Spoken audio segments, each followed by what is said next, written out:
Welcome to the High Bar, your weekly watering hole for light-hearted conversation with people who care about culture that matters. I am Warren Etheridge, your host and barkeep. I promise never to cut anyone off while encouraging all to think responsibly. Join me and my guest, author Neal Thompson, as we raise a toast and raise the bar for a sport I've never understood, NASCAR.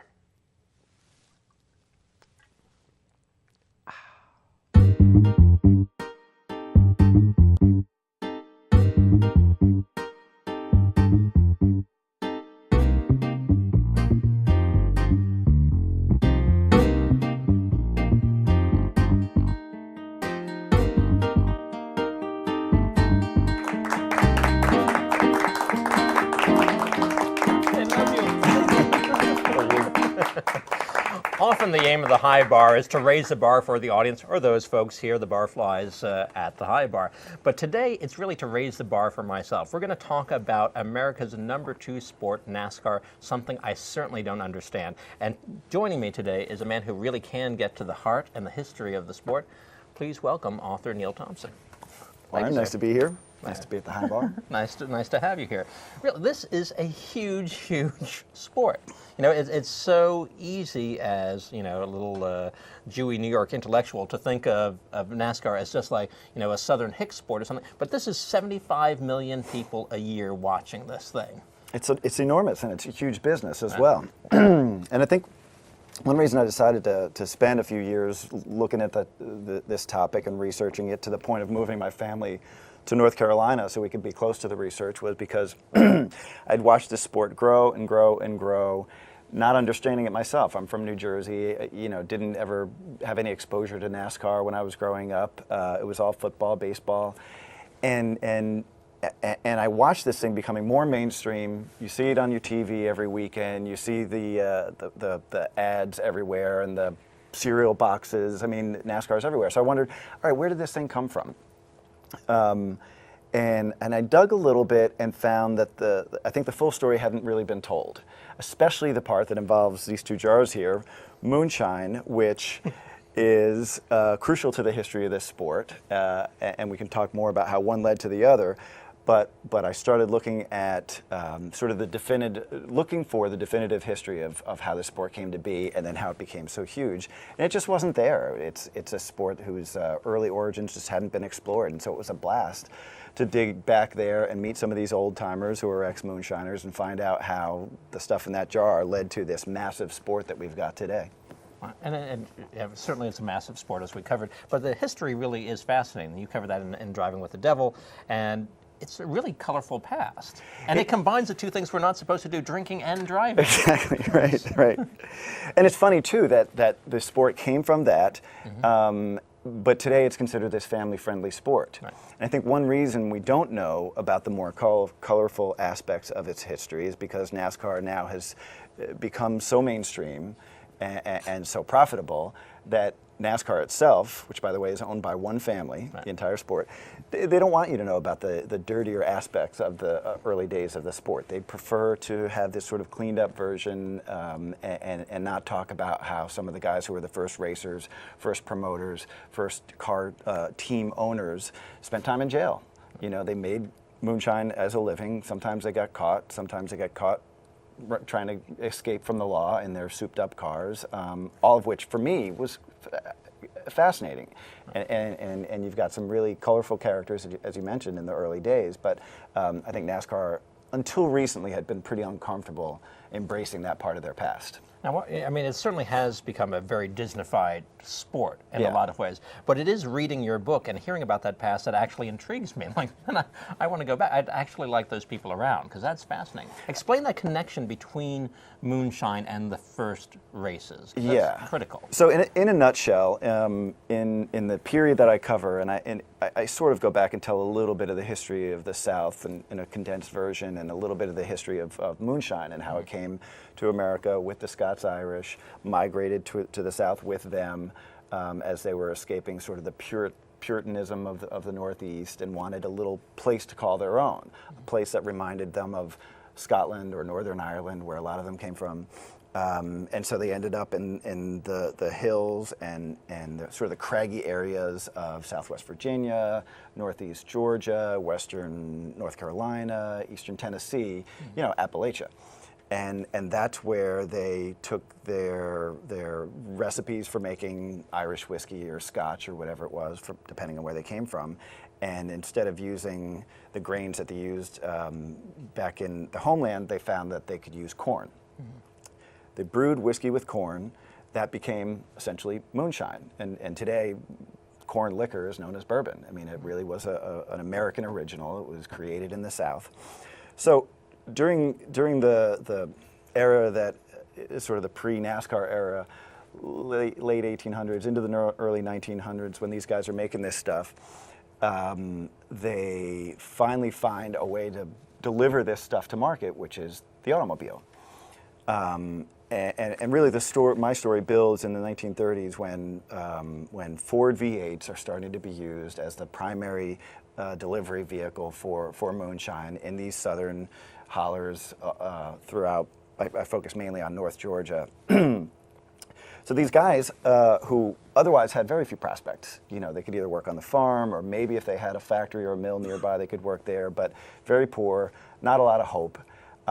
When they discover that they can make a lot more money making moonshine and have a heck of a lot more fun delivering it in these souped up Fords, that gives this whole generation of young guys, it was all guys, something to aspire to, something to hope for. So the connection between the moonshine and racing then is that they learn how to drive fast in these souped up cars. They learn how to work on these cars and do things to Henry Ford's vehicles, because they were mostly Fords, do things that they weren't supposed to do. Right. They take them apart, they put them back together again, they drill some holes to see if it makes them run faster or cooler or whatever. So they become experts at not only being mechanics, but being drivers. And then this competitive aspect of the moonshining industry presents itself, and on weekends these moonshiners start racing each other. Sometimes it's just a few guys in a cow pasture, seeing who has the fastest whiskey car. In time, it evolves to become a spectator sport. On weekends at some fairgrounds, they'll race each other, and most of the racers will be moonshine runners. And little by little, those contests become more and more popular, more well-known throughout the South. Some of the drivers become sort of mini celebrities in these little towns. And eventually the smart guys, the business guys, the promoters say, hey, we can make some money off this. Let's start charging a nickel or a dime for entries to some of these races. More money than we can on the booze. Exactly, yeah. And one of the fun aspects of the history of the moonshine, too, is that it's so connected to the history of the South, as well as connected to, or maybe symbolic of, that Southern rebellious attitude, don't tell me what to do, I don't need your taxes, you know, I want to just run my own life, grow my corn, make my own liquor, and I'm not going to pay your taxes, because that's why it was illegal, is because the government wanted to tax the liquor.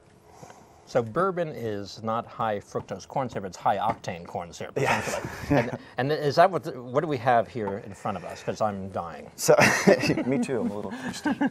So these are both moonshine, jars, different types of moonshine that I purchased. This one is from a guy in North Carolina named One-Eyed Ronnie. One-Eyed Ronnie. Yep. I actually, when my wife and I moved to North Carolina to start research on driving with the devil, I scouted around in this little town we lived in, Asheville, asking people, how do I find moonshine? Where do I find this stuff? It turns out it's pretty easy to find. Everybody knows. But the connection that I first made was with my son's kindergarten teacher, who said, I got a guy named One-Eyed Ronnie, I'll hook you up with some moonshine. So Ronnie makes this, which is just straight up white lightning. You can tell that it's strong by this little bead that forms on top. I learned that in my research. And Ronnie makes another brand called Brown Round, that's the brown moonshine. I don't know if he colors it or if it's some different That's the formula. two flavors, white or that's brown. That's it. That's it. And they're both pretty good. And then this stuff is also just moonshine. It's corn liquor that's been soaking for a couple of years now with, I think it's a peach on the bottom and 2 plums. And this is from a guy named Willie Clay Call, also from North Carolina, who's good friends with a former racer, former moonshiner named Junior Johnson. I think we should try some. Let's take a sip. All right. Are we going to start with the white? Yeah. Did it bead properly? It did beat properly. Okay. I think it's safe for us. Now, do you shake it just to test that, or do you shake it because that's important? I don't think it's important. Okay. I just like to shake it. Yeah? After you. If you live.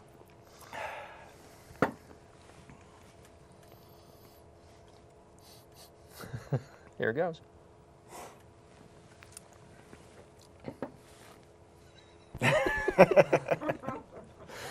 You doing okay? Wow, yeah. You all right? Yeah, no, that's Need some great. water? No, I'm glad I had my tonsils taken out because I would have eviscerated them. Wow, it's smooth and velvety, isn't it? It's not as bad as you'd think, is No, it? it's not. It's not quite as fiery, but it is a wake-up call. It is. And Yeah. thank goodness it's 11:15 right now. Should I cover it up, or are you Yeah, ready? yeah, let's try. Let's try. All right. And this stuff I haven't tasted in a while. This is the fruity stuff. The fruity stuff. Okay. Yeah. This That is should for go the down yuppies, easier. right? Come to town. You're not trying this. No, you go first. All right. Peaches and plums and, wow, Brown Hervé liquor. Villechaise's nuts or something. Oh, that's actually pretty good. Is it? I like that Yeah. because I'm Go again. because I'm a sissy. I like. Oh, it's infused.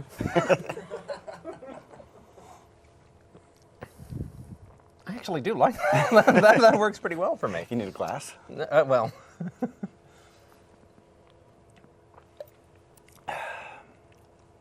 See, bad. that's good. Yeah. I like that. But that's from Willie Clay Call. That's from Willie Clay Call. One-Eyed Ronnie. One-Eyed Ronnie. Like the Didn't make these names up, I swear to you. people who were cut from a Martin Scorsese film or something like that. Extras. So, but you sort of glance over that first piece, which is that really they learned to do what they were doing because they were skirting the law. Yeah, yeah. And that was the point. I mean, It's like a that's- bad Burt Reynolds movie or something. Yeah, what was that? Smokey and the Bandit? Yeah. Yeah. Stroker Ace. Yeah. But that's what these guys really did. That's what they lived for. That was their livelihood. That was their income, and their passion sort of all combined into one. You know, they would learn to grow the corn and do all the distillation of it up in the hills near some creek out in the middle of nowhere, and then the drivers would come. They'd load up the big fat trunk of their Ford V8 with mason-sized jars and deliver it to market. I mean, you know, they were providing this product that I think even after Prohibition ended and you could get the real deal, people preferred this because they were used to it and it was sort of thumbing their nose at the law. Because this tastes good and you can strip your deck with it, which is really nice. Have a combo thing going on.